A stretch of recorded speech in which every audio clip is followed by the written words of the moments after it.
We'll start off with Jennie Hewitt. I don't think Jennie actually needs an introduction at all. Everyone would know Jennie. She's the Sunbeam hero. So she will be talking about Live It Up, translating best practice fall prevention and reablement research to practice in care homes. So welcome, Jennie.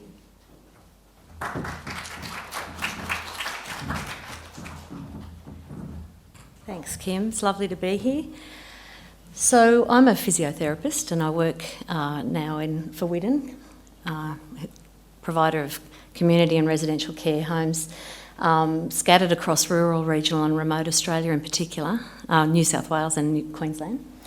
So as a physio with a passion for falls prevention, I came last year. I come to this forum every year and listened to Jasmine speaking about best practice exercise and listened to Stephen talking about other factors that were sort of a bit more broad than physio and exercise in particular, and then decided that I'd really like to translate what I'd learnt here last year to practice across our care homes.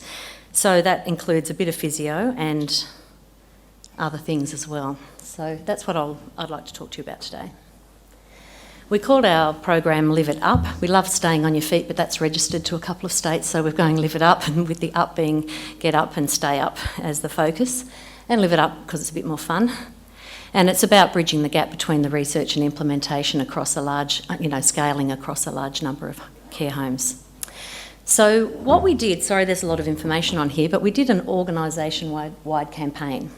We included residents, families and staff in the learnings, and we implemented the findings from 3 successful programs that had reduced falls in other countries, including yours, Sandra. Nice to see you.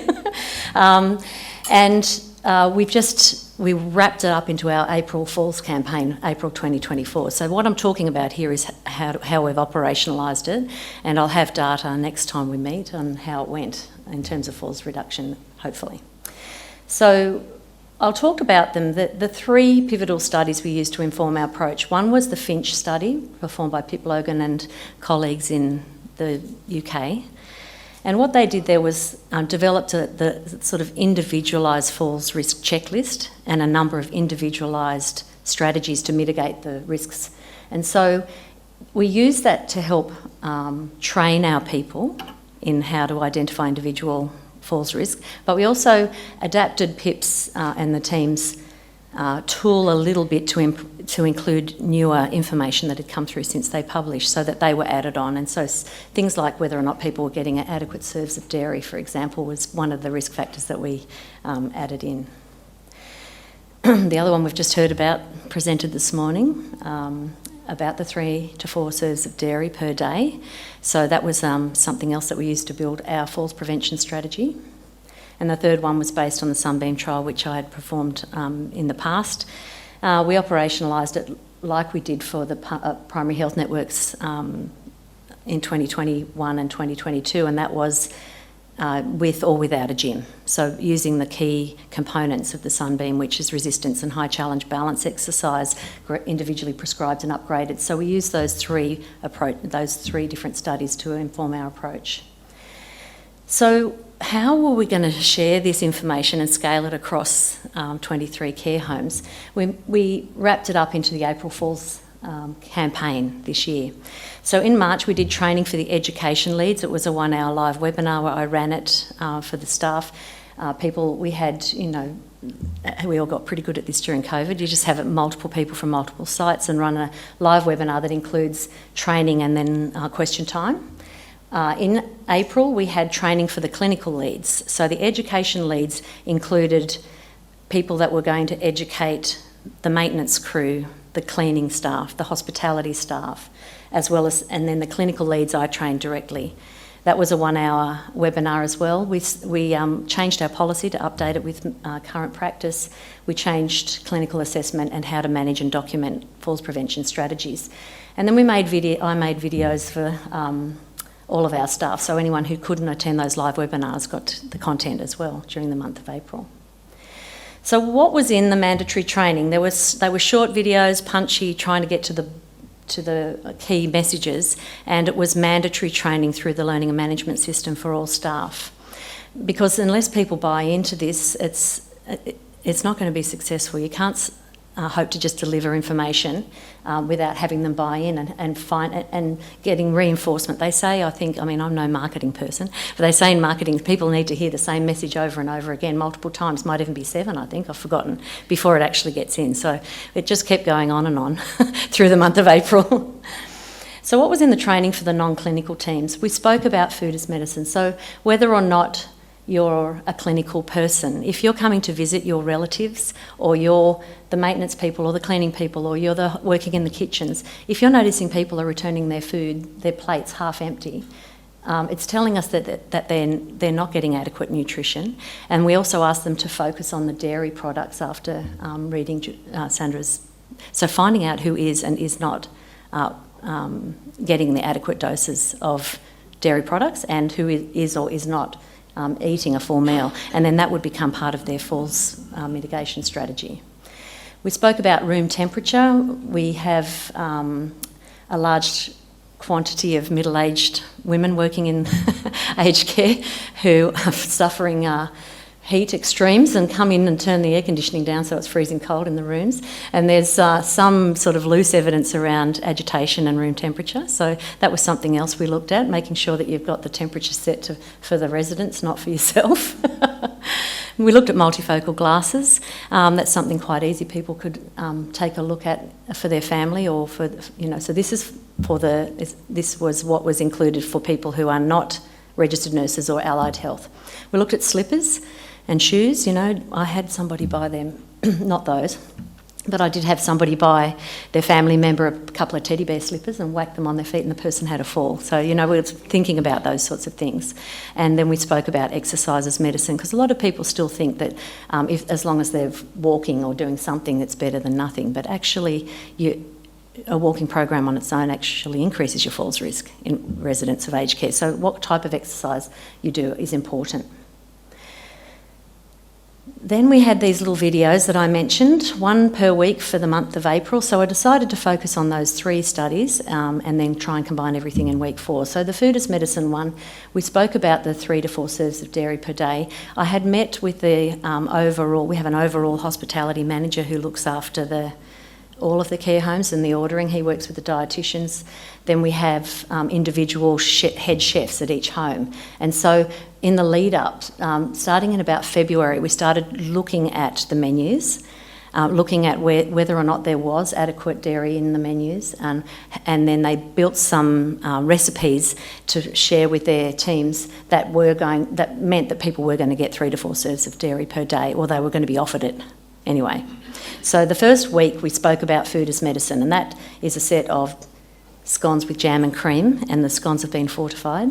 And so the sort of messaging is, how fabulous to be able to eat that and hold your head up high. It's like having a pill for falls prevention. Instead of worrying about your waistline, let's think about getting your adequate serves of dairy each day.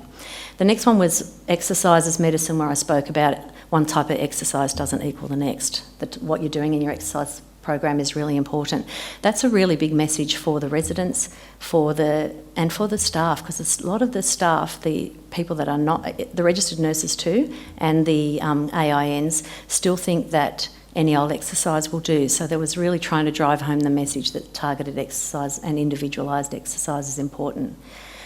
Then I got my jammies and we did the sleep hygiene video, which was talking about adequate sleep. That was a smoothie, dairy-based smoothie, or we had other sort of comforting drinks, but dairy-based that were part of our prescription for 3 to 4 serves of dairy per day that people might have to settle before they went to sleep. And then we looked at the glasses, the footwear, those other sort of general housekeeping things.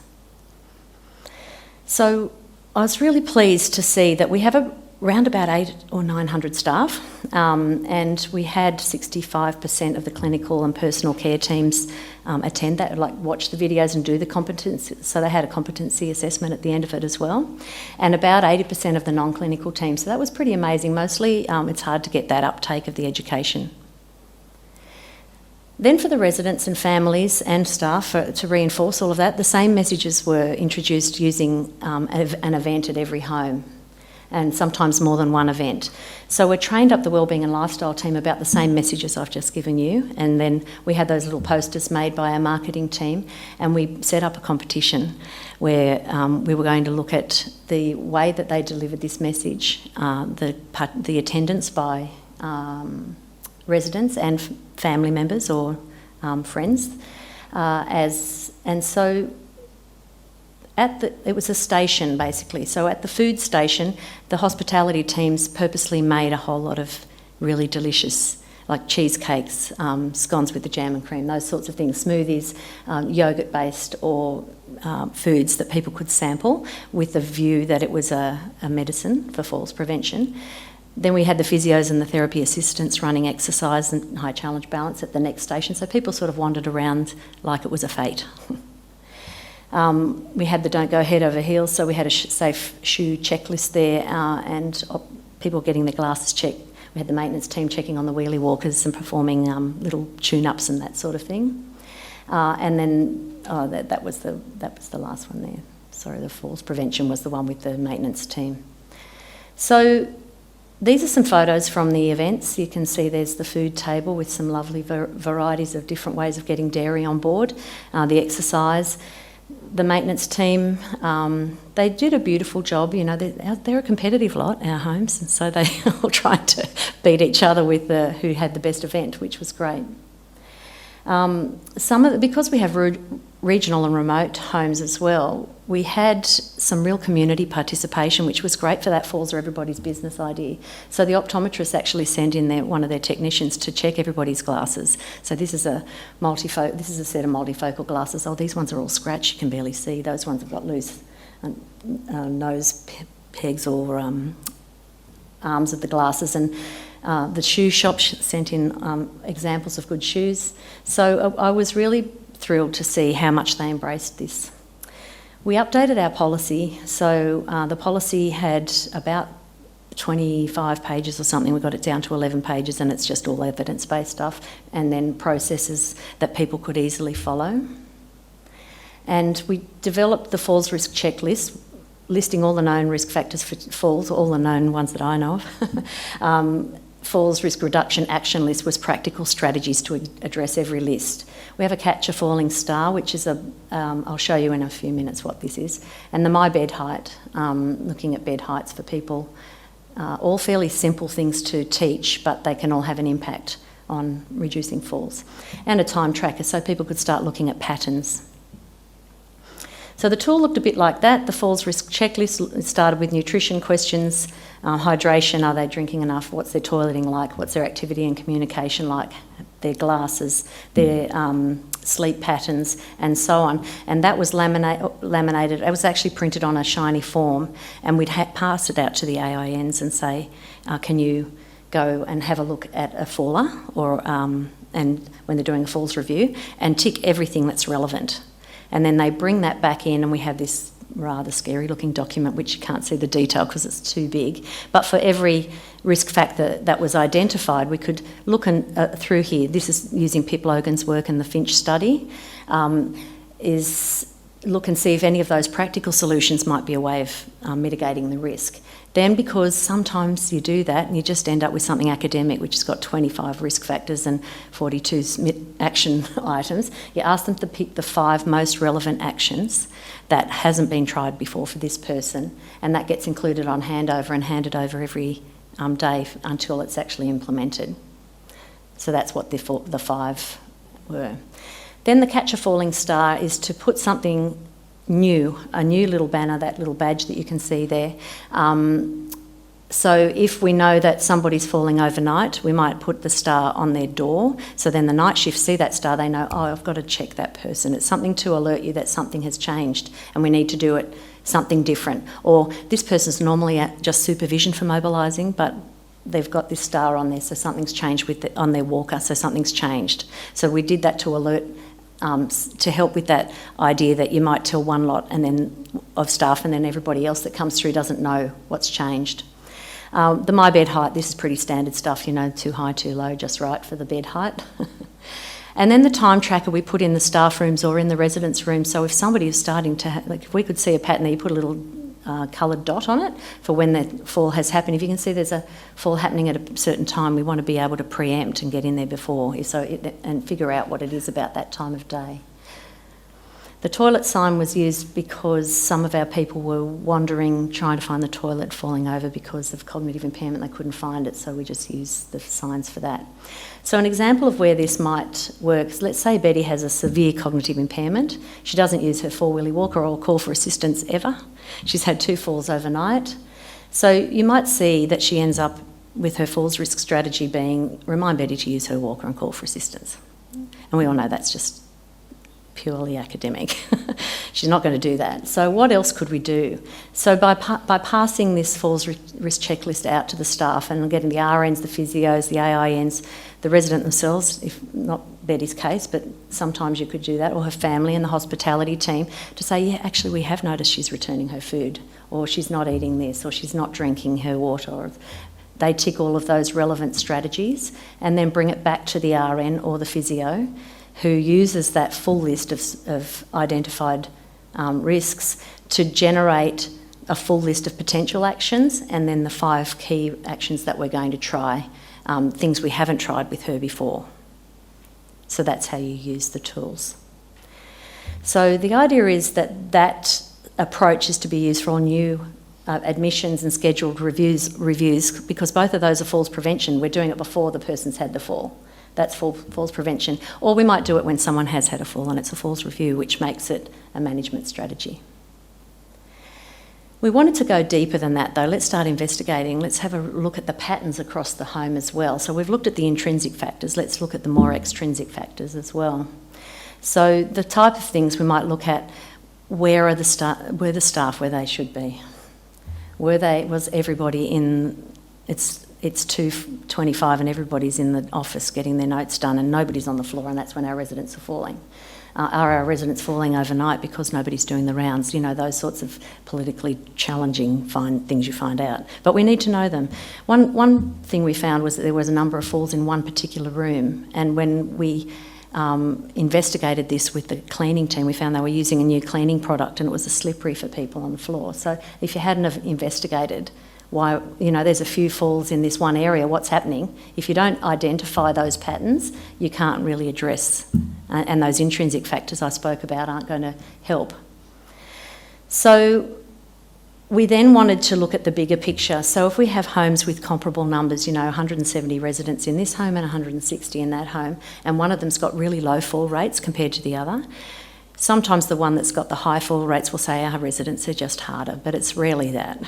So then we might have a look and see what is it that's working well at the other home and share it across the homes. So looking at that with the sort of helicopter view. So we start looking at the resident, then we look at the home, and then we look at the organisation as a whole to leverage the solutions that were implemented in some homes successfully. So what will success look like? We've tried to be really holistic and come at this with a lot of different ways of approaching falls, and obviously success will look like less falls. So that's what we're really looking for, but also staff job satisfaction, you know, feeling better about the way things are working. We know it takes 1 to 2 hours for every fall for an RN to document, follow up all of the bits and pieces. So if you can reduce, we had in one of our homes 40 less falls after they implemented this. It's 40 hours, 40 to 80 hours in the month. It's a big home.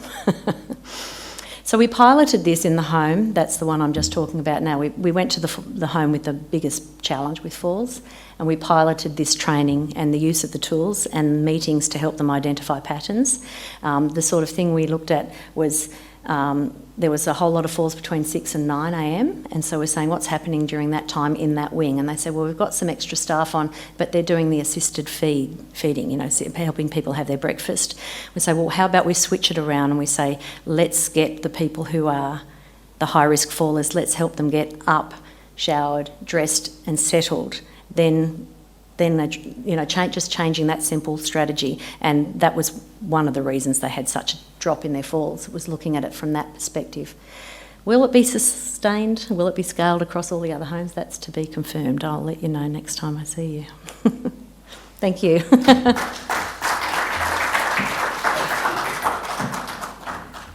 We've got time for one quick question. just to comment, that was a beautiful presentation, and your marketing products, they go a long way to make people want to participate in the program. So I just want to say congratulations from that point of view, but also look forward to seeing you next year and the year after to investigate the scalability and sustainability. Thank you. Great job. Thanks, Jenny. Great to see this application of all the wonderful research that's come out and see it in real world practice. Thank you. Our next speakers are Julee Wilson and Sylvia Harvey, who will be co-presenting on fall prevention in residential aged care, and they're from Anglicare, Western Sydney, Southern Sydney. Thank you, everybody. I'm not Julee Wilson, I'm Sharon Butler, but that's fine. Julie's not well today, and so I have to step in to her shoes to present with Sylvia. So we're going to do a question and answer time here, and I just want to say at Anglicare we have 24 residential aged care homes. They range from 50-bed homes to 170-bed homes. Okay. So the data shows that the majority of the falls occur in the bedroom. As you can see here, we've put up some data from September last year to February this year, and the majority of falls occur in the bedroom. And we know that the riskiest activity for a resident is transferring, whether it be from the bed to the chair or the chair to the bed. And it was very interesting in Sally Lamb this morning, talking about turning, and that made me think maybe we should be incorporating more exercises with turning. Today we would like to present on the two of our homes, Gumleigh Gardens and Bay Breeze. It's actually two homes in one, where Sylvia works, and the total bed capacity at that home is 174 residents, and Newmarch House, which is out at Penrith, and it has 102 residents. So as I said, it'll be a question and answer dialogue between the two of us. So I'm going to ask Sylvia, what did your allied health team notice about the trends in the falls? Thanks, Sharon. I might just mention that I'm presenting on behalf of Steve Simons, my colleague. He's unfortunately unwell, but he was definitely the driver behind reducing the falls risks at Gumleigh Gardens. So what we've done is we looked at the numbers of falls over the last 6 months, and as you can see, the number of falls have been quite high for a 170-bed facility. And despite exercise programs, the wellness program and one-on-one exercise being done, the falls remain quite high, and we investigated the reason behind this and discovered that extra equipment to help reduce falls were either not working, not used properly, gone missing, and there seemed to be a lack in communication between the issue and it being raised by to the relevant staff to fix.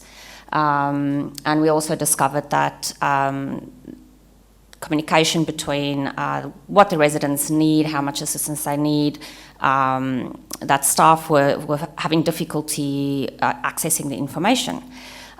So the red arrow you can see in January 24 is when we implemented some changes, and it took about 2 months to work through the home and just get through everybody. And you can see that in March we had a good reduction in the number of falls. Okay. What interventions did you do then? So the first thing we did was to change the mobility charts, the location. So we had them in the rooms behind the door, and the staff reported that, especially new staff, didn't know that where they were, and it wasn't easily visible. So we moved the mobility charts from behind the door to above the bed, on the wall above the bed, where it was easily visible to staff, especially new staff. And we also expanded on the mobility charts by adding pictures like these, and they were individualised to each resident. So in the resident's room, above the bed would be a card with pictures on the equipment they require, for instance, a floor sensor and an explanation of which side of the bed it should be on, a mobile chair sensor for a resident that is usually in a wheelchair outside of the room in the common area. We also implemented the use of a laser sensor, which is a motion sensor. So we discovered that especially residents with cognitive impairment didn't tolerate sensors very well. They didn't like the look of them. They felt them uncomfortable or invasive. They would often pull them out of the wall, disconnect them. And we found that the laser sensor was much more effective because it wasn't very obvious, and it was still alerting care staff that the resident is up and moving in the room and they may need assistance. And then, of course, the chair sensors that work with the system in the room, and bed sensors. Again, we found some bed sensors were under the mattress instead of under the sheets on top of the mattress. And staff reported that a lot of that was just a lack in communication and education of care staff. Just to add there, I remember going into a home just recently and the bed sensor was underneath the mattress, not on top of the mattress. So when I sat on the bed, it didn't go off. So then I went into another room and the same thing happened. So people can forget actually to read where it's supposed to go, but it just needs that communication. So how did you communicate to the staff and the residents about the changes then, Sylvia? So what we did is we started attending meetings, so residents and families meetings. We, as Allied Health team, had some time to present to the residents and their families what we are doing to reduce the falls risks, and educating staff as well. So we attended any staff meetings, new staff induction, training sessions and the manual handling. And we discussed use of equipment, where to find the information easily, and who to contact if it's not working. So there was a bit of a delay between staff noticing equipment wasn't working and then getting the message through to maintenance. And we encouraged them to directly approach the physios and how to contact us so that the sensors could be checked and repaired or replaced as soon as possible. And we also, I was going to say something else, I forgot. No, but I know that I've gone to a few of the care homes, and what we've realised as well is staff, we would like them, the care staff, to check the equipment instead of immediately saying, oh, physios come or allied health come or maintenance, because sometimes it can just mean not plugging it into the wall. So that became an issue in other homes. Yeah, thanks, Sharon. That is what I was going to say. So we encourage staff to regularly check equipment, and we actually also, as a allied health team with the CWAA, do monthly checks on equipment to make sure that it is functioning properly and being used.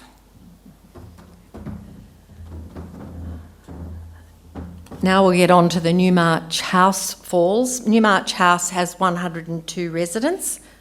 Do you want to ask me questions or will I continue on? So Sharon, I noticed that in the graph over the few months, there's a couple of months with some spikes in falls numbers, so in July and again January and in April. Can you explain what you found?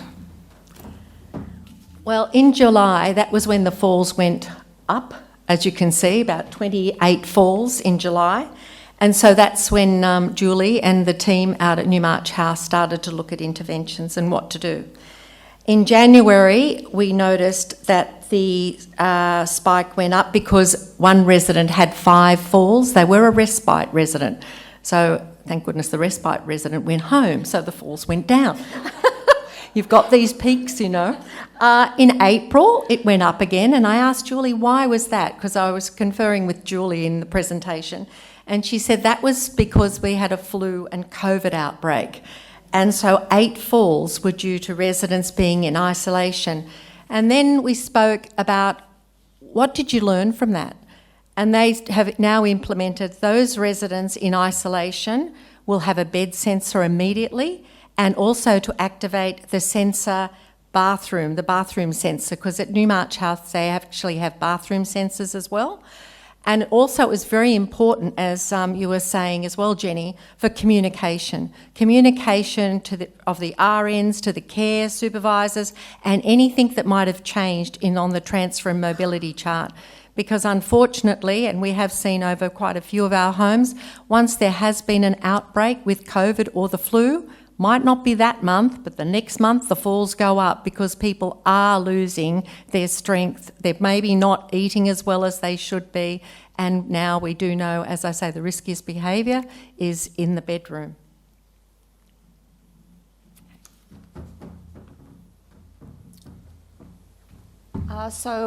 In analysing the falls and noticing that a lot of the falls happen in the bedroom, just to elaborate a bit on how you did that and the strategies that you put into place. Yes, it's like a drill down. Absolutely, you've got to look at the trends. And they found that at Newmarch House, the time of the day was between 2 and 3 p.m. and 6 to 7 p.m. And even in some other homes, the 2 to 3 p.m., as Jenny was saying, is the changeover time. So you don't want the staff to finish at 2:30 and start at 2:30. So we've had to improve that in some of our homes and at Newmarch House. And 6 to 7 o'clock at night, post-dinner, usually it's after that lively diuretic cup of tea. So increase the toilet rounds at that time.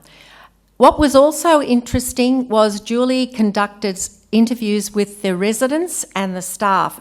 Residents that could remember why they might have fallen and what they were doing at the time of the fall.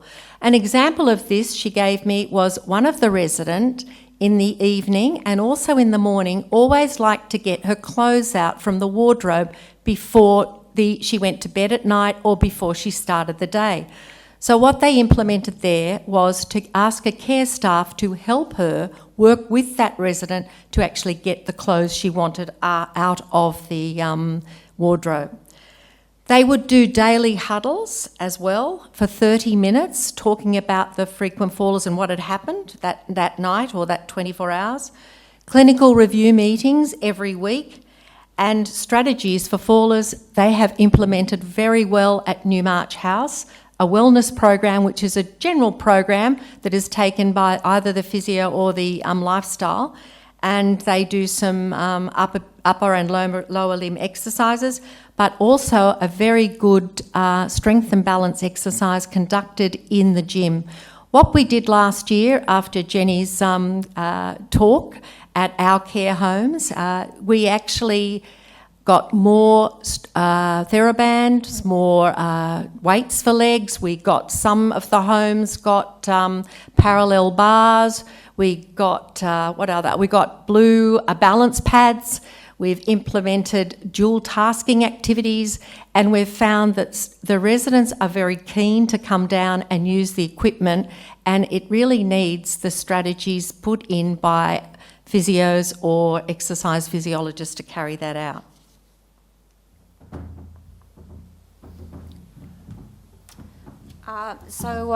Just with the high number of falls in the bedroom and noticing that a lot of it is a lack of supervision, can you explain the strategies that you implemented to reduce the number of falls in the bedroom?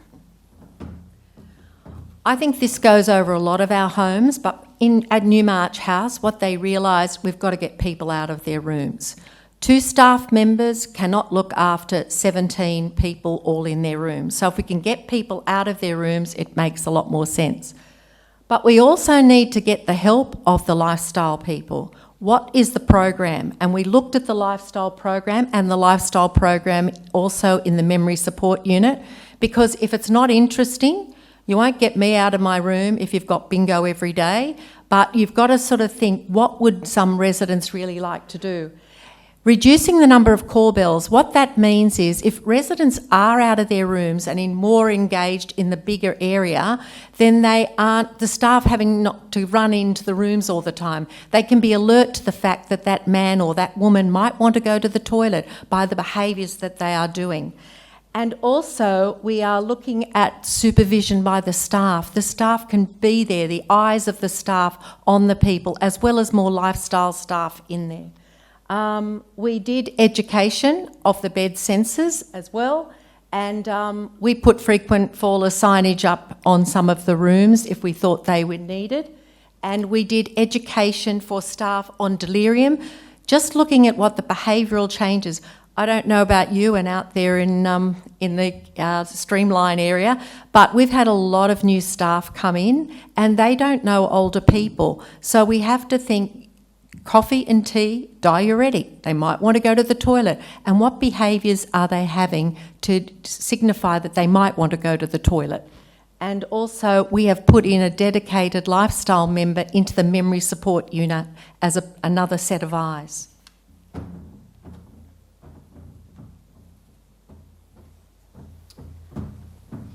And also, Sharon, you noticed that a lot of falls were happening from falling out of bed, and also that there were several witnessed falls, usually in the bathroom.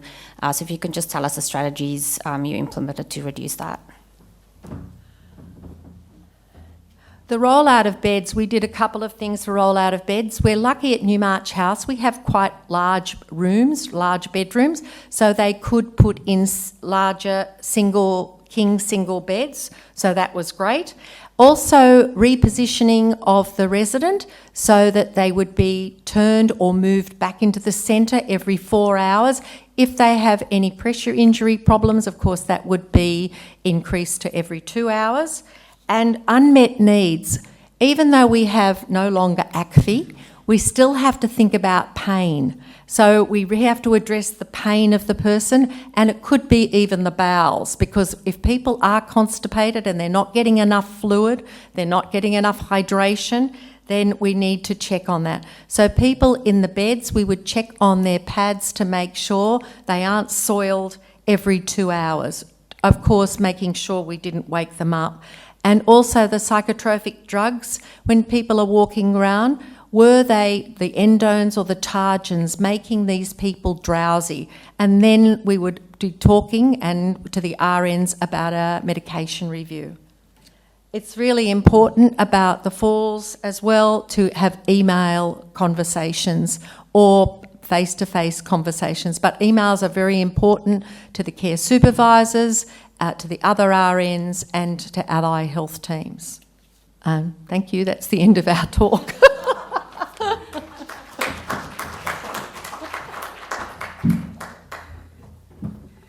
Thanks, Sharon and Sylvia. Great talk. We've got time for one quick question. Anyone who would like to ask a question? Jenny?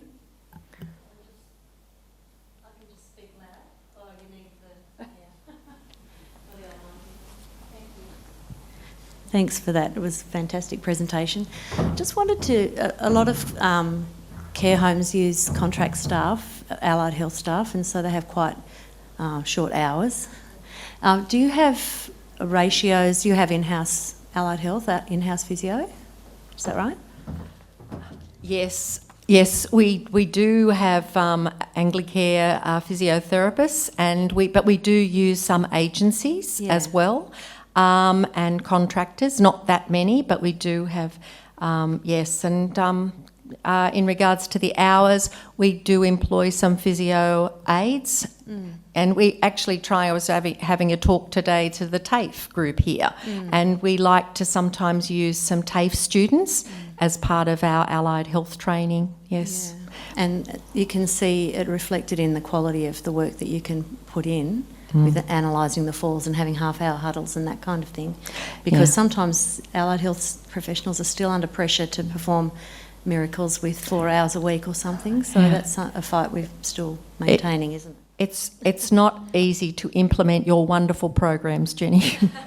Because, yes, we've still got to do our falls reviews. We've got to do checking the equipment, those sorts of new admissions, evaluations. We like to do them every 3 months, and also those frequent fallers, of which I'm always very interested in people living with Parkinson's. Of course, they are our frequent fallers, and it's very hard to have one-on-one to be able to look after people with those needs, but we do our best because one gentleman in one of our homes fell 100 times in the community before he came to us, and of course he was still falling, but we have managed to reduce it, but only by really taking him out into a more common area with a few other people, because he's impulsive as well and wants to get up. Even though we have put signage in and we've put the chair sensor that it goes off, sometimes staff do get waylaid in other directions. But yeah, I'm a big advocate for allied health and physios, exercise physiologists in care homes. Thank you. Thanks. Yeah. Big step. That's where we all need to advocate for more allied health in residential aged care, don't we? The next speaker is Dr. I want to say it. Rik Dawson, and he'll talk about his PhD, the top-up trial. Thank you. Yes, so, it's very exciting for me to stand here as a postdoctoral researcher, having completed my PhD, but I used to come along to these talks all the time and learn what I could put into my clinical practice. So today what I'm going to show you is a very sciencey review of my research as part of my top-up study as my PhD, but it's all about telehealth physio in aged care. I used to run an aged care physio and OT business, and we did a lot of regional remote along the eastern seaboard of Australia, and we always struggled to get physio, so we played around with telehealth. Then in 2020, I managed to sell my business, and there's the owner of the business is in the room. And so I had an opportunity to work with some academics to get some exercise videos and develop a website called Safe Exercise at Home. And it got really great uptake, got a bit of media, and at the end of one of our Zoom sessions, they said someone should do a PhD, and everyone was looking at me, so here I am 3 years later. So what we wanted to do was to do an implementation and an effective study of a completely telehealth model of delivering exercise in aged care, residential and home care. Looking at the research, we wanted to do a 6-month intervention. I was really fortunate to get some grant funding throughout the PhD so that we could do a trial that was powered to look at mobility particularly, but our secondary outcomes were falls, pain, quality of life and goals. It was a co-design and partnership methodology.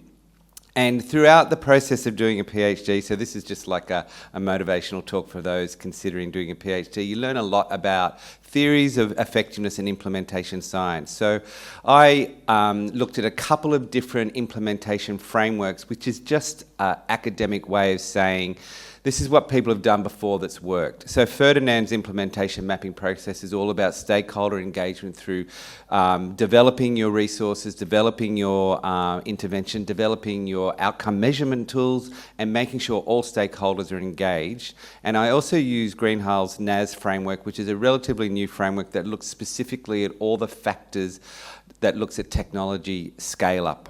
So that's what I did. And we started off, we had, because I had lots of contacts in aged care, I was able to talk to some of the providers, and we had some meetings about what does telehealth look like in their environments. We did some consultation workshops with aged care physios, aged care healthcare workers, AINs, and people with lived experience of receiving services. And what I really wanted to understand was in business you want to develop win-wins, and research is no different. The win is ultimately serving the improvement of the health system. But it's essential that you get everybody on board, including the people who are going to do your research, which is your aged care partners. And one of the things that I wanted to embed is, as a physio, I'm all about person-centred care. In aged care, we talk about that all the time, and there's a lot of theories around that. And so I decided to try and embed in our protocol training to the physios and to the aged care workers who are going to support the intervention some of the theories around behaviour change, which is basically setting the person up to be in charge of their program, in charge of the decisions, the whens, the wheres, and the hows, so that they choose to exercise, because this is a complex intervention that needs people to stick at it. So I use the self-determination theory and I use the COM-B model. And there is our protocol there if you want to have a quick scan of it later. So what did our thing look like, our telehealth thing? We aim to deliver 10 Zoom sessions over 6 months where the physios would work with the participants to develop some goals, what's important to them, and to work with them to choose the program that they wanted to do. We wanted them to sign up and do 2 hours of exercise a week because that's what the science was telling us that they needed to do. 3 hours was going to be outrageous, so we settled on the 2. But we did look at the Otago program, and all our videos were based around the Otago, which is strength and balance, and the phrase moderate intensity, or the Goldilocks zone. One of the projects I did was to do a look at the residential Cochrane review and find out what were the aspects of those exercise trials that worked, and it's moderate, strength and balance. And clearly, technology, we needed support once a week from the care workers to ensure that the technology access was viable. So looking at some of the research that's been done in this room, over 65, we wanted to work in residential and home care. People needed to want to do this, and when I show you the Prisma highlights, I mean the consort flowchart highlights, a lot of people didn't want to involve in telehealth. And we excluded those with severe mobility, cognitive and sensory impairments. So this is studies really looking at those people who have what I call mild to moderate impairment. Just so that people know what we're looking at, which is essentially like half our cohort. So this is what, out of the 242 people, this is a bit of like a spreadsheet of who they are, and it is relatively representative of the people that we work with. They're older, predominantly female, predominantly Australian born. We had 43% in residential and the rest were in community. We did have a bias towards metro, but we did get rural and remote. And you can see the cognitive impairment there. Half of them had mild to moderate. Lots of comorbidities, lots of meds, lots of use of walking frames. 50% had had a fall in the last 12 months. And what was the strengths and weaknesses? So there's a technology readiness index. So 5 means you're an early adopter. A new technology comes out the market, you're the one lining up at Apple to get the new phone. And, laggards are the ones. So, 2.1, they're interested in technology. And you know what? They're actually doing a fair bit of exercise to start with this cohort. So I was working with the converted. So we ended up having 27 sites because our uptake was about 18% of people who wanted to do the intervention. And there's a bit of on the far left or far right of your screen, the reasons why people declined. We had about 77% of people stick with the program. But when we talked at the beginning about aged care partners who was interested, there is a lot of interest in telehealth because most national aged care organisations have access issues, particularly for allied health, and we're using telehealth, so they really wanted to be part of the process of understanding how best to use it. But what I said before, we didn't get a lot of people signing up to do it, primarily because of their severe complex comorbidities and a lot of technology hesitation. But those who did sign up, they stuck at it, and most of the people that didn't finish the program was due to ill health, due to we were recruiting during COVID, so wherever I went there was a flood, and obviously there was a plague wherever we went, and that was really problematic from a health point of view. So when we looked at some of the outcomes of the implementation, we delivered around 7 physio sessions, not 10, mainly due to COVID issues. So physios were getting sick left, right and centre, and I did train 26 physios. But we did get pretty good coach support. So at every site there were a couple of coaches, and all our partners really wanted to make this work, and they knew that the coaches were successful. So we ended up having quite high fidelity in getting those coaches out to them. And we did have one fall on my watch when I was doing the pilot study, which really, shook my confidence about telehealth. But fortunately after that we weren't... there was a safety issue around the care worker with the client during a COVID lockdown in a rec room, and there was a dementia client having behavioural issues, and she left the client standing while I was on Zoom. So, there's lots to learn about how we can be safe about doing this. And what was really nice, 52% of the participants did some independent exercise, including those in residential. So it is possible. And now we're going to explore the bits and pieces, what they liked. Surprisingly, or not surprisingly, they loved the face-to-face support. They loved the physio advice. And a lot of people said they were surprised at how good the relationship was that they developed with their physio over Zoom. And everybody was surprised by that, including the physios, but the physios said it was more work to get that relationship. And it took a lot more verbal skill and competence to get them doing good, safe exercise. But the participants found it really acceptable. So here are the results. It hasn't been published. I'm writing the paper up now, so you are the sort of like first group to see it. So what's really nice is that we're able to improve their mobility significantly on the 12-point short performance physical battery test, which is a test of 30 seconds repeat stand. It's their 4 test balance score and gait speed, and all the aspects improved. When we looked at falls, we reduced the amount of fallers significantly by 37%. I've spoken to Jennie about these results before. We sit under the sunbeam when it comes to fall prevention outcomes, which you'd expect because this is a telehealth remote model. And we almost became significant in reducing the rate of fallers by 40%. So if you look at the sunbeam trials, which is in the low 50s, this is around the high 30s. So we're very happy with those falls outcome. Quality of life improved significantly using the EQ5D5L score out of 100, which I was a little bit surprised about, because when you ask some people with lots of health problems, how do you feel? And they go, I'm 100 out of 100 today, Rik. And you go, oh. And then other people go, I'm 3. So, but interestingly, when big samples, that stuff falls away. And interestingly, we're able to reduce their pain by 1.1 points on the 10 VAS scale, which is, again, clinically significant.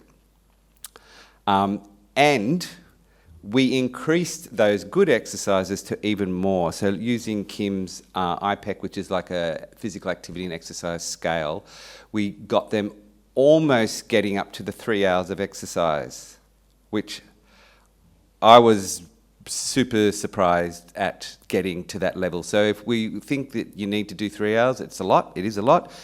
Now we need to understand how or what was it about the program that got them exercising so much. I think part of it was the behavioural change element to the program. So we asked each client to have a goal. What did they want to achieve over the next 6 months? And it needed to be mobility related. So it could have been, I want to be able to walk to my daughters. That was one of the goals. She lived in a home in Bathurst and had stopped outdoor walking, and she wanted to be able to walk to her daughters who was 2 blocks away, with or without help. And so, what this program has shown that if you do physio, be it on telehealth, you have 14 times the chance of achieving your mobility goals. So for all of us EPs and physios in the rural, we would probably go but to the funders out there, we need to make sure that they understand how important it is. So we did a process evaluation, which is like a semi-structured interviews to try and find out what was it about the experience of the top-up study that got them to achieve these outcomes. And the one I'm most proud about is almost achieving 3 hours of planned exercise. And so we did quite a large series of interviews with older people, aged care workers, aged care managers, physios. We tried to make sure that the sampling was purposive from metro to rural to regional, home and residential aged care, male, female, all that sort of jazz, so that we could get the paper published, which it was. So if you look at, we did do a systematic review at the beginning of my PhD, and there were only 11 studies that ever investigated partial telehealth in aged care environments. So I suspect next year, if someone is doing a PhD in the room, you should update that systematic review. That's a good paper to do, because I expect there'll be an explosion of telehealth research in the next year or two. Having physio at home is really motivating. From a physio's point of view, we can instruct the client what to do in their actual environment. You come into a private practice, you do the program, and they go home and they don't know how to set it up. So that setup is super important, which I think we knew. Having co-design and making sure that the resources were really senior friendly, and I'm going to sum up in the last slide in a second, But it was me and my mum that made these videos from 10 minutes to 40 minutes, and they loved that interaction. My mum is not an extrovert. I am. I was quite happy in front of a camera. I even did a Zumba video during the second lockdown that went a little bit viral, embarrassing my children. But it was fun. You know, I'd always say bye at the end. I did a bit of Rove McManus, say goodbye to your mum, and mum would go, "Oh, Rik, I'm here." You know, so little jokes like that, they really responded to. So being warm and friendly is important. But having that physio care virtual with the face-to-face local was key. I don't think you could do telehealth in aged care with that local support when they're very, very frail. That's going to be very, very challenging. And the flexible approach. They chose when and where they wanted to do it, which is the principles of behavioural change. We need people to support it. Scheduling is a massive, massive issue. Getting 3 people in the same time slot with 2 different scheduling systems. I use 7 different physio businesses and about 8 different aged care organisations, and that was really hard getting somebody at 11 o'clock on a Tuesday.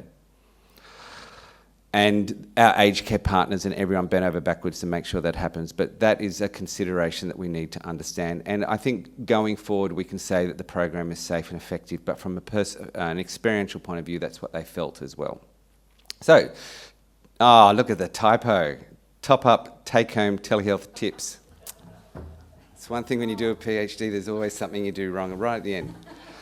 So making sure your resources are user-friendly, large fonts, less words. A lot of my clients got used to slowing me down in the videos because I went too fast for some people, but trying to get that pace right, some people thought it was too slow, so they got to speed it up, and everybody got really good at changing the speed of the videos. I designed the website with my teenage daughter during the first lockdown, and it's okay, but it's not great, and we were lucky to get a grant to redesign our website so it's a bit more senior friendly. One click, that's what everybody wants. If you have to do more than one click and they make a mistake, you'll lose them. And so making sure that don't ignore print resources. Some people still really like a piece of paper, so telehealth is not, you know, the solution. It's now a part of our toolkit. And just understanding that both are valid. And that's why I love Jennie's printed resources, because they were so engaging. Couldn't help it. And embedding new skills for our allied health assistant workforce. I'm the Vice President of the Australian Physio Associations. We always say it should be professional people only prescribing and designing and supervising, but it's not practical. We have access issues, it's not economical. We need to adapt to working with all aspects of the workforce and working multidisciplinary, but making sure that these people have the skills to do it so they can challenge the people. And one of the coaches said, what I loved about your videos is that I was there to keep the people safe and you did the program. I was just there as their coach. And they liked that. They didn't feel like they had to run it, everything. So they liked the resources. And making sure bigger TVs are better.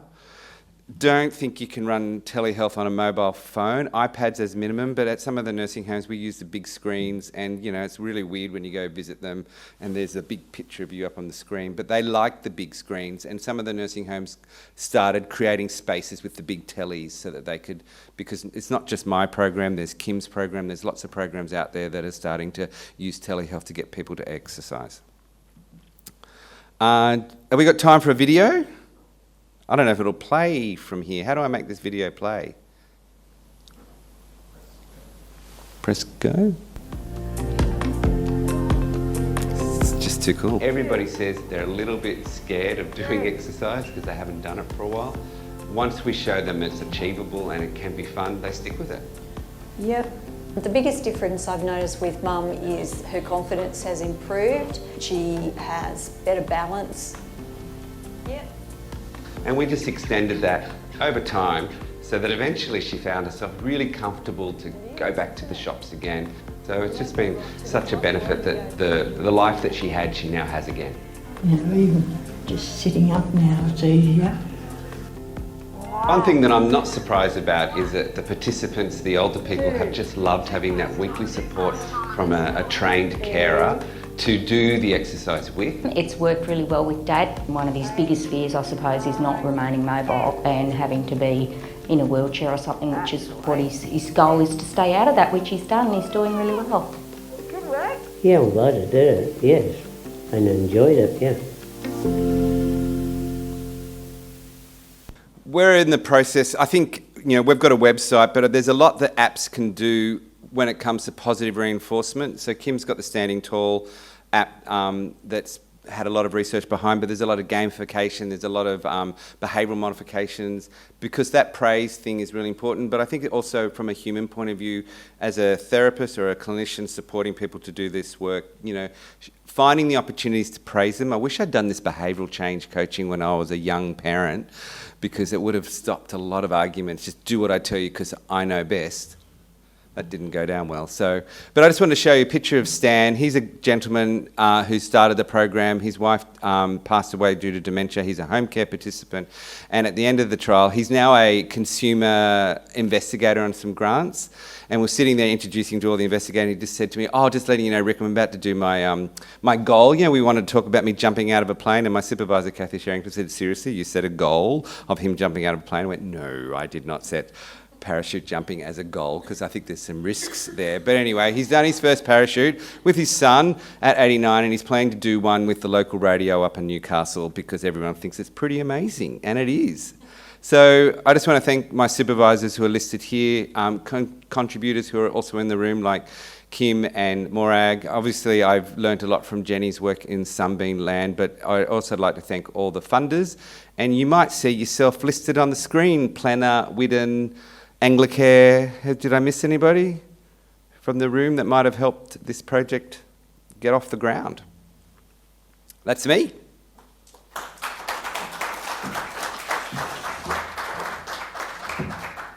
Thank you, Rik. Amazing work to just see this all presented on the screen. I know you saw me at the beginning. I know. Just 3 years of work presented in 15 minutes. Well done. We'll just move on in the interest of time. But yeah, congratulations, Rik. I think from all of us, let's give him another clap. Dr. Rik, great. All right, now we have occupational therapist Teresa McMullen coming to talk to us about work that she's done in the Murrumbidgee. And the title is good: Nothing is exercise if we like what we're doing. Thank you. Hello. I actually have to do 2 talks today, and I've only got 20 minutes, so we have. The first one is using occupational therapy model. Are there any OTs in the room? Yes, this is a big problem. We talk about allied health, but there's no OTs here. Never mind. So the background is, I am an occupational therapist, and I'm actually a full-time occupational therapist. I work at Gumleigh Gardens, which is part of UPA, Aged Care Solutions. It's a 44-bed facility in Wagga Wagga, so it's a rural area. We have 15 beds that are in a dedicated memory support unit. Our staffing is our facility manager, who is an RN. We have RNs, obviously. We have a clinical nurse specialist. We have team leaders that are part of our care staff, We have a lifestyle and wellbeing officer, just 4 days a week. We have a physio 5 hours a week on site. This is what we talked about before, and myself. So that's us. The issue that we were having was that falls were occurring in our group home, in our care home, without a framework for looking at person-centred individual follow-up and a systemic look. We had, 4 incident reports that we could fill out, and we could say, okay, well, that might be a risk factor and that might be a risk factor. But residents were falling, and we didn't have a really good look at right across the home why that was happening, and how we could change our environment and still enable the resident. And does it matter? Well, yes, it does, because as we've heard about today, best practice is looking at a multifactorial fall prevention program. So it's looking at regular reviews, it's looking at environmental risk factors as well as personal risk factors, and developing a targeted and individualised fall prevention program. So it does matter because we need to have a look at what's happening with a resident as well as across the whole environment. So how did we address this issue? We were lucky that we had a change in management about 18 months, 2 years ago, and that provided an opportunity to reset how we were looking at falls. Our Falls Prevention Committee was formed by our facility manager, Melissa Jansen. I have to mention her name because she's a Leo and asked me to. But it's also it's being led by myself as an OT because I'm full-time there. RNs are all very busy doing things. The physio's only there 5 hours a week. And I think I need to do a lot more research into occupational therapy and aged care because I think we have a really valuable role, but there doesn't seem to be many of us here today, being me.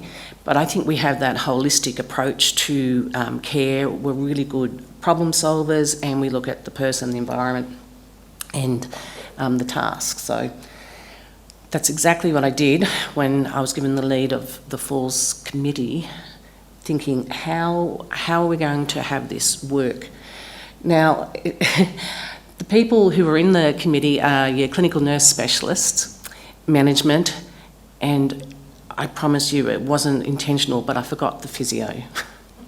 The physio is also up there, but they're not there. Not intentional. And other staff as required, as been mentioned before, laundry, catering, the people who might see things that care staff don't necessarily see. We meet 6 weekly now. We did meet once a month. And obviously there's other avenues, your daily huddles or care conferences or clinical meetings if something needs to happen in between time. But that Falls Committee is really driving the change within Gumleigh Gardens. The challenge though was I have assumed knowledge, I have background in occupational therapy, but not everybody else does in that home. So the committee are from, different professional backgrounds with different skill sets and different assumed knowledge. And our care staff obviously have different skill sets and they also have, we found in our care home, English as a second language background. So that made sometimes the understanding about looking at what makes a risk factor and the strategies around that, there was just an added layer of understanding and training. What did we do?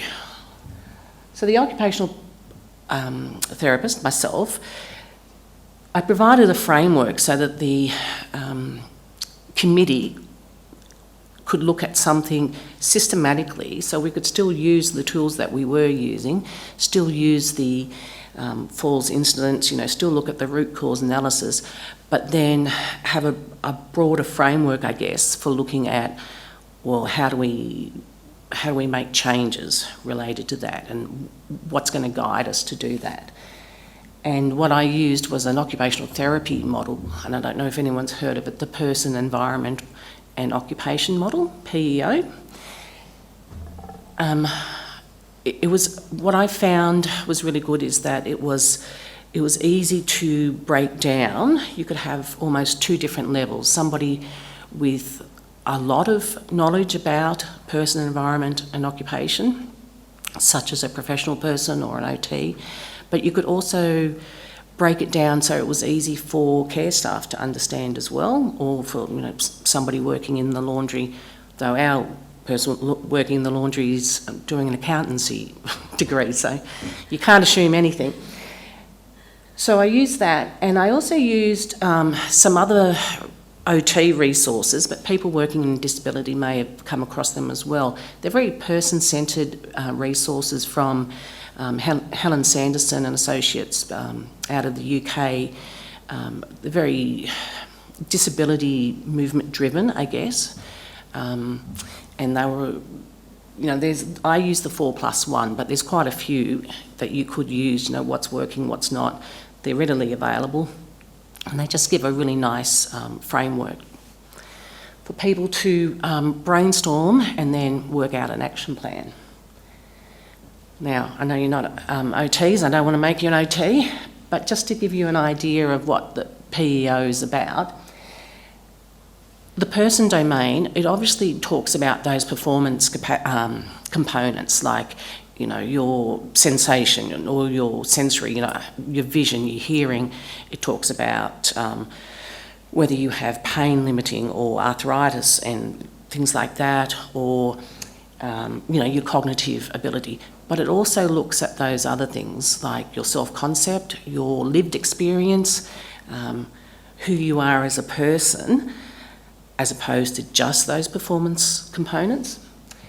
And then it looks at the environment, and that's obviously the really physical things like, you know, too much clutter, the lighting, the temperature and things like that. But it also refers to the environment outside the person. So it could be the social environment, living with other people. You know, you haven't lived with somebody else, you know, for 50 or 60 years since you went to boarding school, and then all of a sudden you're in a home and you have to navigate that social environment around you as well, which has an impact on your behaviour and therefore your occupational performance. And then the occupation itself refers to those tasks and activities that make up or that make up the whole occupation. So if you're talking about ADL, you've got a series of tasks and activities that go together for you to do personal hygiene, if that makes sense. So all three of those domains have to meet together, and where they all meet there in the middle, I don't think I could have a little light here, but where they overlap, that's occupational performance. That's how well we do something. And it's really, what we're trying to do is to get those three circles to overlap the most so that we get the biggest area of occupational performance. And we could go, you know, do a deep dive into OT philosophy and frames of reference, but just explaining to your care staff that we want the environment to meet the personal needs as well as the task needs, and to get them together, that makes more sense. So what we've done is I've just broken it down into a really simple template: person, environment, occupation, and then 4+1. What have we tried? What have we learned? What are we pleased about? What are we concerned about? And where do we go from here? Really basic. We use that in training, as well as it's a standing agenda item on our falls committee. So if we're looking at new falls or people who were concerned about, who are at what we consider to be at high risk of falling, we can use those very simple templates to work out those three different domains and then try and get an action plan from that. And it's actually worked across, well, you know, for the individuals, but also, that's an example, you cannot read it, but we have somebody who likes to hoard. You're not going to change the person. She's going to hoard. She's always hoarded. But what we can do is change the environment, the social environment and her physical environment, as well as the task to try and make her hoarding a safer activity, and she's going to be less prone to falling because of that. So the outcomes, I think we've had a win, because it's still ongoing. We're still, you know, refining the use of it. But I just wanted to throw out there the idea of a framework or some sort of model to help bring together everybody in your care home to understand all those different facets of falls and falls risks. I think it is something that can be easily broken down for different people of different backgrounds. I've used it for, obviously, assessment and interventions, but it's also good to be used for training. So in staff training, I've looked at, okay, let's look at a person. What makes a person? What are the skills there? As well as, let's talk about the environment. So breaking it down. We've instigated some good things across the care home because of it. Looking at the transfer and mobility sheets that I believe it was the speakers before were talking about those, making sure that they're really accessible, because that was also a thing with our English as second language and agency staff. How do we know what people are doing. So we have those in the room still, but we also have them on a flip chart. We have a risk identification now for high, medium or low falls risks. They're on handover sheets. They're really accessible. So we're doing all sorts of things. But what I guess I wanted you to think about today is just how using occupational therapy and using that PEO model, please look it up, can help, provide a framework for falls prevention. Thank you. Yeah. There's another one. Do I have time? What time's the other person? It's in 2 minutes. Oh, that's okay. I think that one was only 10, but yeah. No, the other, he's coming in from Canada. Right. Yeah, so it's a video, but it does, how long does the video take? Can you tell me? 15 minutes? Oh, well. Do you want to have a look? Yeah. I've got photos in the other one. I'll go really fast. 10 minutes. Not, absolutely not longer than 10 minutes, because we'll need to go to the other room. Yeah. Thank you. Okay. Nothing is exercise if you like what you're doing. This is the one. So, has anyone seen a trishaw before? Do you know about the program? Fantastic. I'm going to skip some of these slides. I'm going to go straight to it. I haven't changed. I'm still at the same place. So everything's the same. I managed to put physio in there, so that's good. Okay. Why exercise? We know why we have to exercise, so I can skip that one too. We've talked about it all day. How do we do this in a residential aged care facility and how well we do it? Those are the questions. That is the question. What we do is we do exercise groups, we do one-on-one exercises, we do, purposeful activity. We get people in. We've had Rik Dawson before, but up there is Joe Cook, who's doing a beat it dance, movement things. We have all sorts of activities, but we're still not getting enough consistent exercise or movement with our residents. Some of the challenges are because of, it could be the staffing and the size of where you are. Could be the motivation of the resident and the staff, why bother, what's the outcome.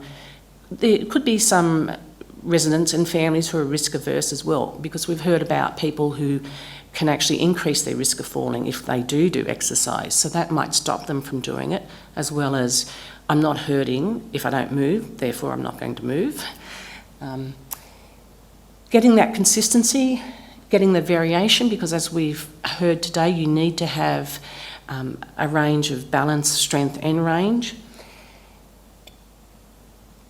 And we need to look at, and what we don't do very well is looking at those people with moderate to severe dementia and cognitive changes that won't come to exercises, that can't follow instructions, but will do purposeful activity. So how can we increase that? And also people with hearing and vision loss, because what we find is that sometimes they won't do exercises because they can't hear what's going on, they can't see, they can't follow instructions. So these are the people who are missing out on some of those more traditional ways of getting exercise.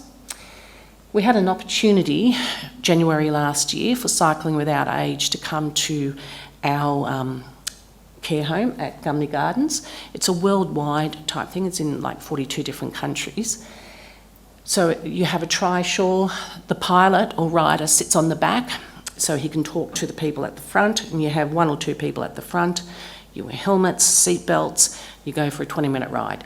We sell it as, just sit back and enjoy it, a passive thing, but it's not actually very passive at all. Do yourself a favour, like Molly Meldrum, and look, this is the founder, and he's done an amazing TED talk about cycling without age. So if you have a look at this afterwards, check out the TED talk. It's excellent. How does it work? See, I'm flicking really fast, Kim. I'm going really fast. How does it work? We started with just 1 trishaw in Wagga, but now we have 3. They've been donated by local Rotary. So 2 of them come every week to our care home. So we have 44 residents, and usually about a third of our residents will go every Friday on a trishaw. So that's pretty good, I think. That's a third, and it's sometimes those people who don't come to regular exercise. We match, we have staff helping get people on and off, matching to make sure that people don't go with each other who hate each other and things like that. And weight, there is a weight limit.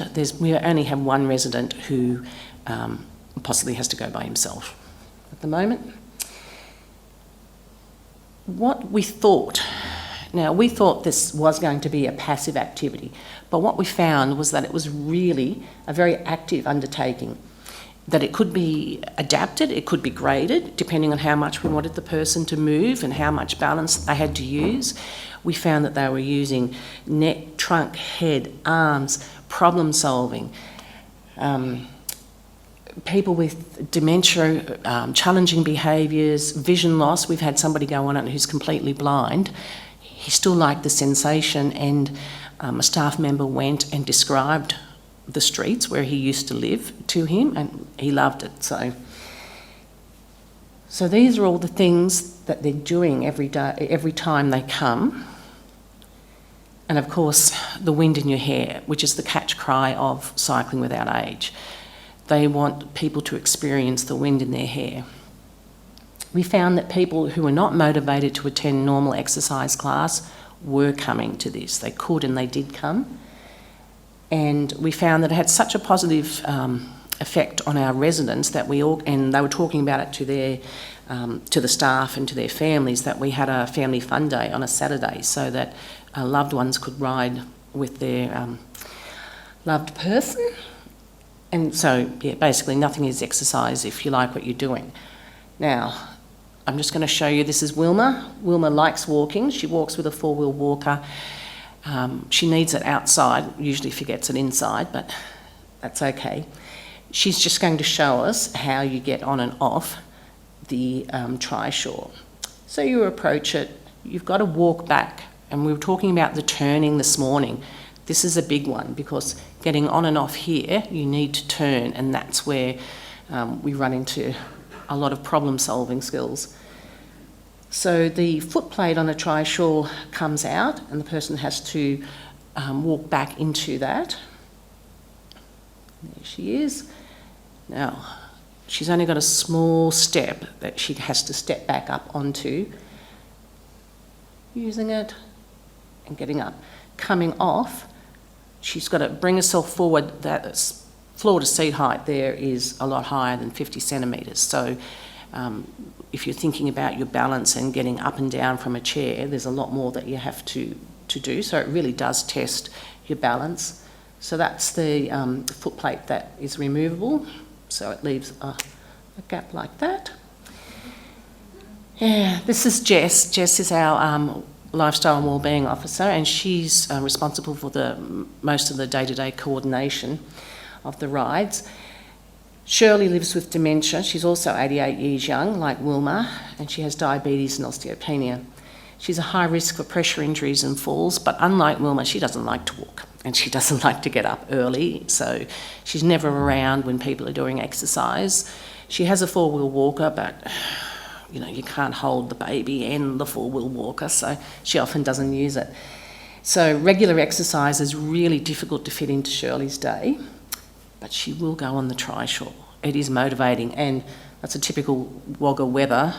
She's wrapped up, but she's still willing to come out to something like the trishaw. So it just goes to show that if you can find a motivating way, people will exercise or move. These are some of our other residents. You can see the people who sit by themselves. Where to now? Well, we're hoping to continue the trishaw rides because, as you know, nothing is exercise if you like what you're doing. We're hoping to have another family fun day in the spring, not winter in Wagga. And we'd like to try and quantify the benefits of something like this with a research partner, so watch this space. But, we have to be conscious of the type of assessments that we can use with this cohort, but we are looking at both a quality of life measure, satisfaction, and using some of the other assessments. So Thank you for, I condensed that a lot, thank you. Acknowledge, and if you want any more information, you can contact me here. Thank you very much. That's it.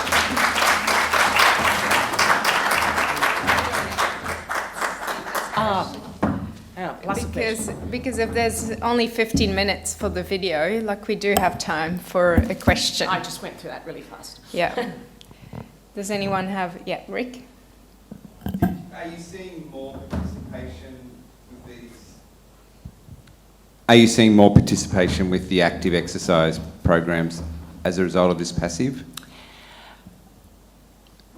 I would think that it probably differs, Rik. I think it's all very anecdotal, but certainly if people are willing to come out on the trials, then I think staff, it comes back down to staff. Staff realise that, oh, they can walk, they can move out there, so they're probably more willing to get them up to come to exercises. And, you know, if I say, you know, you don't actually have to take Mrs. So-and-so in a wheelchair to lunch, she can actually walk, the fact that they see that they've done this, it helps motivate the staff as well, so there's a bit of a flow-on effect, I think. Yeah, thank you. Thanks, Teresa. And yes, so next I'll need some help to get the video started. But so we've got Professor Steve Robinovitch, who gave a wonderful talk on residential aged care and the insights from real life data on the causes of falls and fall-related injuries in long-term care. He is based in Canada, the Simon Fraser University.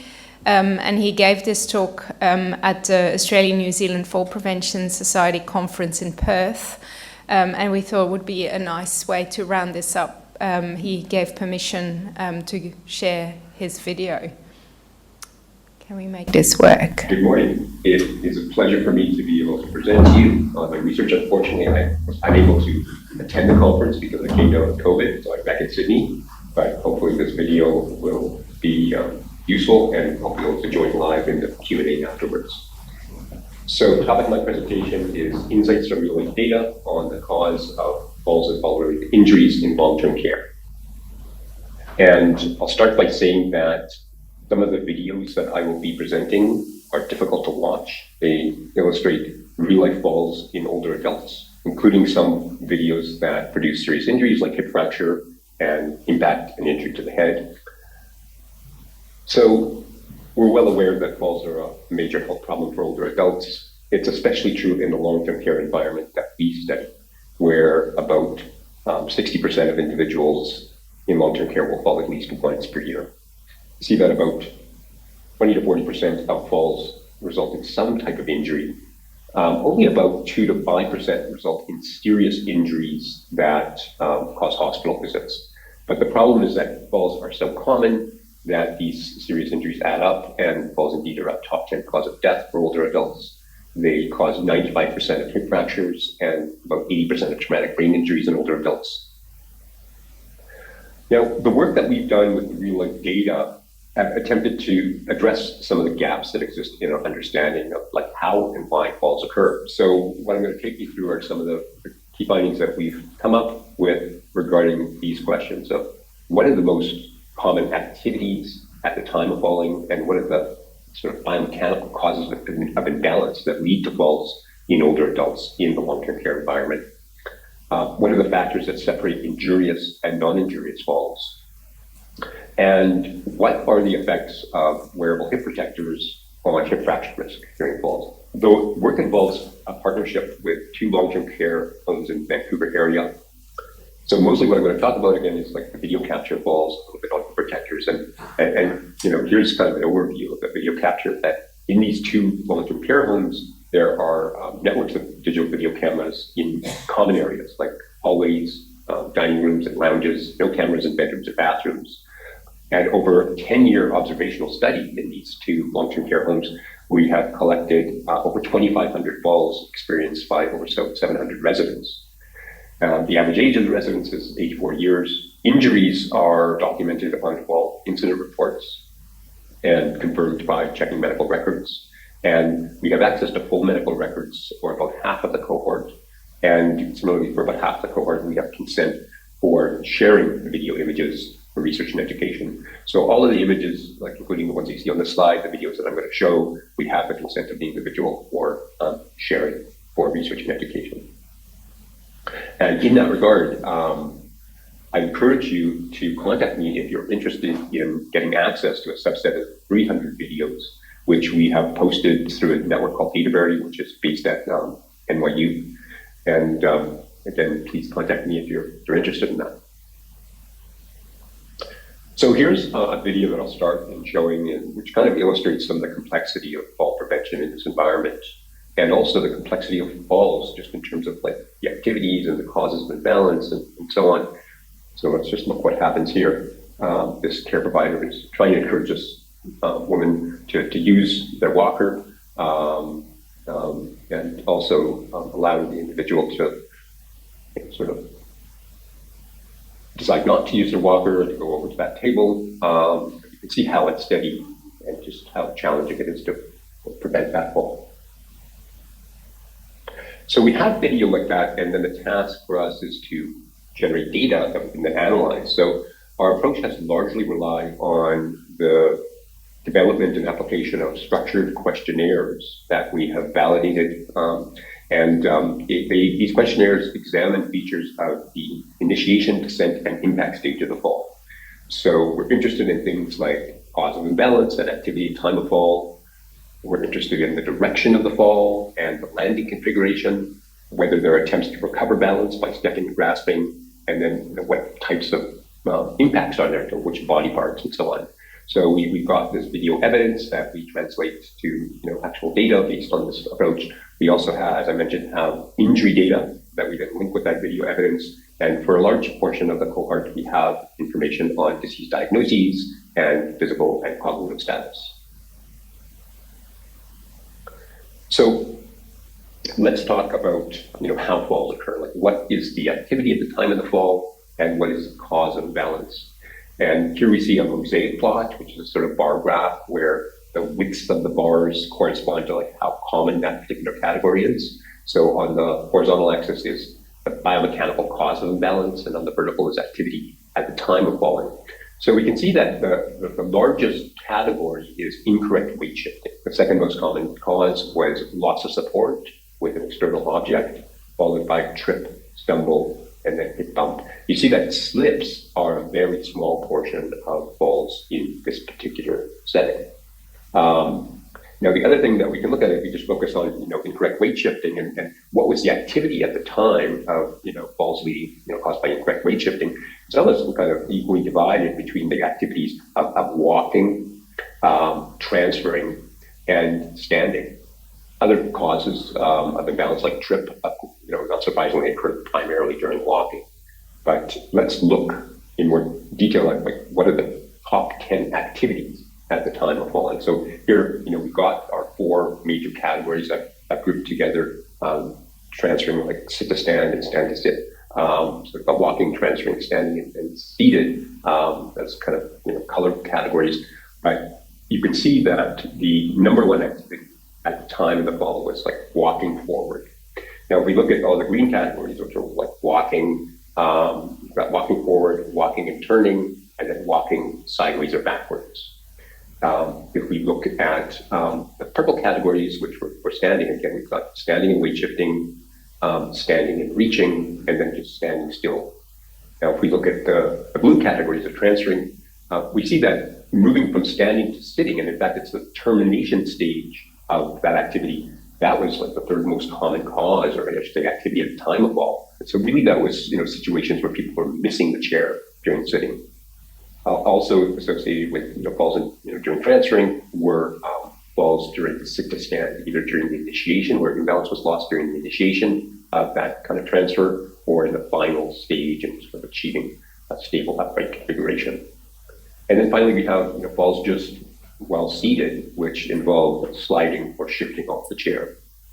One thing that we've looked at recently is how often did people attempt to recover balance by stepping during falls that were initiated during standing. Indeed, we saw that steps were common. At 3/4 of falls, 76% steps were initiated. And 80% of those cases involve execution of more than one step. 82% involve the step being executed in the same direction as the fall directions. And then finally, we saw that the majority, 64% of occurrences of stepping, the step was small in size, perceived to be less than half a foot length. But I think overall what we're seeing here is, people are recognizing and reacting to the fall, executing steps in a sort of functional manner in the sense that they were directed in the same direction as the fall. Sometimes steps were executed in directions other than the direction of the fall when someone, like in this case here, was attempting to reach for an object that was in a direction different than the direction of the fall, in this case, forward direction. Now, let's go back to talk about the causes of the balance leading to falls. And here we're seeing a bar graph of the top 10 causes of balance leading to falls. And what I've done here is group them according to whether we would regard the perturbation as an internal perturbation to balance or an external perturbation to balance. We see that internal perturbations to balance are about twice as common as external perturbations in causing falls. And what I'm going to do now is sort of go through several of these causes and show you examples of falls due to these various scenarios. Let's start with the external perturbations. And we might regard these as being perhaps easier to prevent due to the fact that they're often associated with environmental hazards. So these are the ones that are shown in sort of the orange. And the top external perturbation to balance causing falls is loss of support with a moving object. So let's play the video, and this is a pretty common example of a scenario where the individual falls as the wheelchair moves under them as they attempt to sit down on it. And I talked to my engineering students about how we need to design wheelchairs that have self-locking brakes that won't move until the individual is seated on that wheelchair, and that is going to hopefully prevent a fall like that. You can see here that we have a category pulled by another person. And unfortunately, what we see in the long-term care environment is 9% of falls are due to this scenario. Let's look at the next scenario where a foot collided with a raised object. And here, this is, of course, a type of trip where the individual impacts a raised object. And this was a scenario where a game was being played, and unfortunately, this equipment wasn't moved away, and the individual trips over that equipment.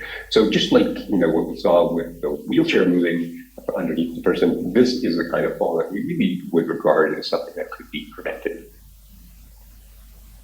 Now let's move to the scenario of internal perturbations to balance, and we see that the number one cause of falls is excessive sway. And let's look at an example here where this individual standing and sort of staggering due to what we call like excessive sway. And we might think that this kind of fall would be prevented by the individual using a walker. Now let's look at the next most common internal perturbation to balance causing falls, and that is, as I mentioned, like missing the chair while seated, while attempting to transfer from standing to sitting. And we see this very common, 13% of all falls.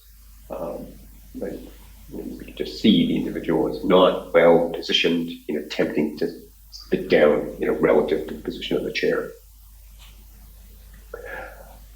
This next scenario involves imbalance while attempting to rise, and this person actually successfully rises, but really doesn't establish a stable position and falls after rising. Now, the next scenario here is a misstep during a walk. It's often difficult to differentiate these falls from trips. So what we'll see is that this individual is walking with a fairly normal gait, but all of a sudden the person takes a step that is much shorter than the other steps, and her center of gravity moves forward over her base of support, leading to a fall. This fall, unfortunately, actually resulted in a hip fracture, and it's an example of a type of fall that we see that is actually quite common in the scenario of hip fracture, where the individual starts by falling forward, but then rotates to land sideways on the hip. But let's concentrate here on examining the misstep right there. All right, so we looked pretty extensively there at what were the scenarios that caused falls. Now I want to transition to talk about injuries during falls, and particularly focus on the problem of head impact and injury. We were really surprised when we started, this research in noting that head impact was a common occurrence. Indeed, 1/3 of falls caused impact to the head. And when we started looking at the injuries, we saw that 35% of all injuries were to the head. And here we're seeing these sort of bubble graphs showing like the different contact sites. Here we see the head, 33% of impacts. Other body parts like the torso, the hand, the elbow, were even more commonly impacted. But again, the largest percent of injuries, 35% of all injuries, were to the head. So if we plot the number of impacts to different body parts against the number of injuries due to impact, we can see that the head has this much higher rate of injury in the event of impact than other body parts. These other body parts were impacted more often, so it appears that individuals fall in a manner where they're much more likely to impact body parts that are less vulnerable to injury. But something is happening for older adults in causing impact to the head, the most vulnerable body part for injury in the event of impact. So we've been interested in understanding, well, what are the factors that associate with risk for head impact and injury during falls? And I'll show you some videos that illustrate some of the ways, first, in which older adults are successful in avoiding injury. And we're going to see in this first fall and a later fall, a backward fall, where the individuals first land on the pelvis and then are able to use the core muscles to kind of maintain the torso in a near upright position, the head off the ground. They're also using their outstretched arms to impact the ground. And so I think a big thing in backward falls and sideways falls is that you have this impact of the pelvis that allows a lot of the energy of the fall to be absorbed. And what we'll see is that forward falls have a much higher risk for impact to the head. In partly, I believe, because you don't have that impact to pelvis. But one thing that we'll see here is some rotation from forward or sideways to land backwards. So, it's actually very common. We saw this rotation during descent, another surprising thing. So here's that backward fall, landing on the pelvis, keeping the torso upright. Here's a forward fall, kind of rotating to the side, and here rotating to the side, using the outstretched arms. And here's a fall, initially sideways, but rotating to land backward. Now, the next set of videos are the ones that are especially hard to watch because they all involve head impact and quite severe head impact. We'll start by seeing a forward fall where the individual attempts to arrest the fall with the outstretched arms, but the arms collapse, leading to head impact. Then we're going to see some backward falls that, despite impact first to the pelvis, there's a lack of control of the core trunk muscles and perhaps the neck muscles, leading to this sort of whip-like motion, leading to head impact. So,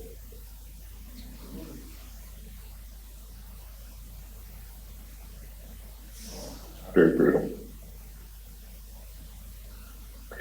Here's a scenario where head impact occurs, but I'm including this one to show environmental factors that may influence, that may either be hazards or facilitators to safe landing.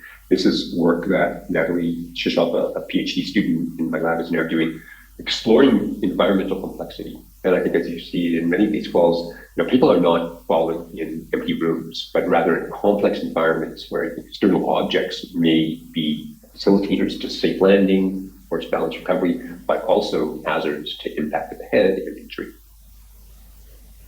Now, if we look at the factors that influence risk for head impact, first we're seeing some demographic and physiologic factors, and we can see that females are over twice as likely to impact the head in falls in long-term care. Maybe this has to do with upper limb strength. We saw arm collapse was a big problem.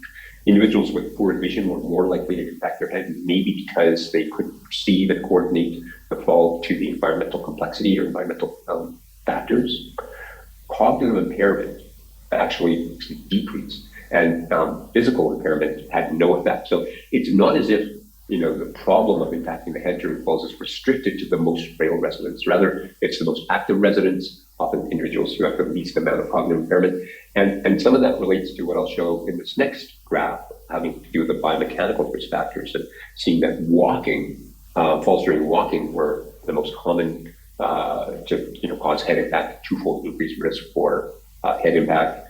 And so those individuals who are more active are more likely to experience falls during walking. Also, falls during walking are associated with falling forward, landing forward.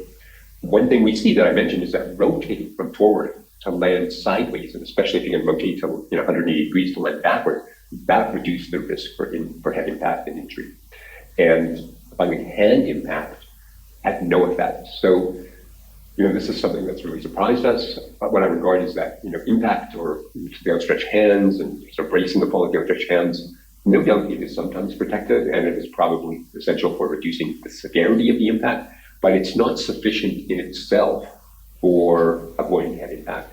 So again, I think this has to do with the biomechanical demands of that task. It's very strength intensive, and older adults in long-term care tend to lack the upper limb strength. And so I think that's why you see some of these alternative strategies like rotation during descent emerging. Now, here I want to talk briefly about a study that we recently did on predictors of mortality in this population that we studied in long-term care. And what we are seeing is that longevity, life expectancy, does associate with falls. We divided individuals, the higher fall rate group and the lower fall rate group. And we found that individuals in the higher fall rate group had a 43% higher risk for death. We also found that females had a longer life expectancy, than 56% longer than males. And this was one of the main reasons why we did the study. We were trying to understand, does head impact during a fall influence mortality? And indeed, we found a significant effect of that head impact, that individuals who impacted their head in all of the falls reported on video had a 50% higher risk for death than those who didn't impact their head at all. Now, let's briefly talk about hip fracture and what we've seen with regard to the benefit of hip protectors in long-term care. So, hip fracture only occurred in 1.5% of all falls that we recorded, yet it was the most common reason for hospital admission. And I showed you already a video that, if you recall, that involves hip fracture, where the individual was walking forward, they started falling forward, but they rotated to land sideways. And here we'll see another fall that caused hip fracture. And what was common in these falls, and this was the work of Yi-Jen Yang, who I believe is at the conference, and so you can talk to him. He's done a lot of the work that I'm presenting in this presentation, but he looked here at characteristics of falls causing hip fracture. And what was common is what we see here, where it doesn't seem like it's a particularly severe fall. Almost all the falls causing hip fracture occurred from standing height. But what is severe for the hip is that almost all the energy of the fall is delivered to the lateral aspect of the hip. Now, here's what he found in terms of risk factors for hip fracture in this population. And somewhat surprising, osteoporosis diagnosis was not a significant risk factor. Impacting the hand, just like we saw with head impact and injury, was not predictive of hip fracture. Falling sideways and falling forward created a similar risk for hip fracture. The key thing was landing sideways. So again, a lot of these falls that initially started forward that ended up landing sideways, these were the ones that were often causing hip fracture. Now, finally, if you look at wearing hip protectors, it reduced risk for hip fracture by over twofold. And this is something that I think that's quite interesting. We're seeing that use of a mobility aid while falling, holding a mobility aid while falling, had a really substantial effect in reducing risk for hip fracture. And in more recent work, we're seeing that it is also protective against head impact and injury. So, it's another thing that people haven't really thought about, I believe, in terms of the benefit of mobility aids, of rollators and walkers, that even if someone falls while using these devices, the fall will tend to be less severe, especially with regard to hip fracture and head impact and injury.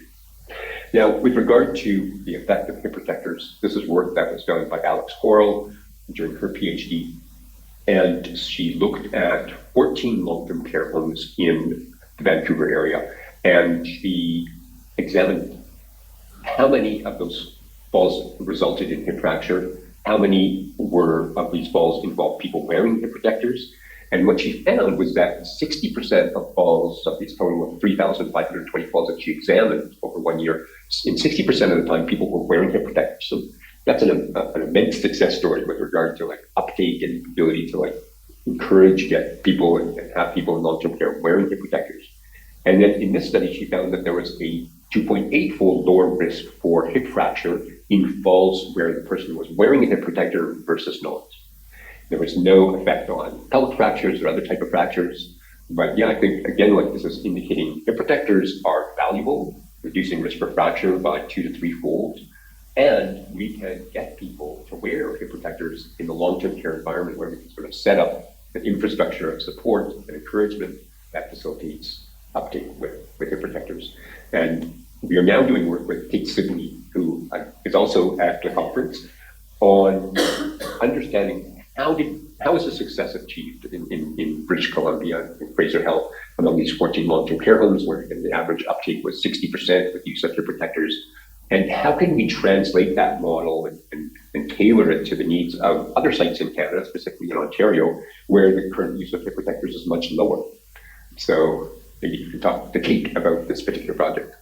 So finally, I'd like to acknowledge my partners and other research collaborators and my funding sources. And again, hope to be able to take some questions during the Q&A.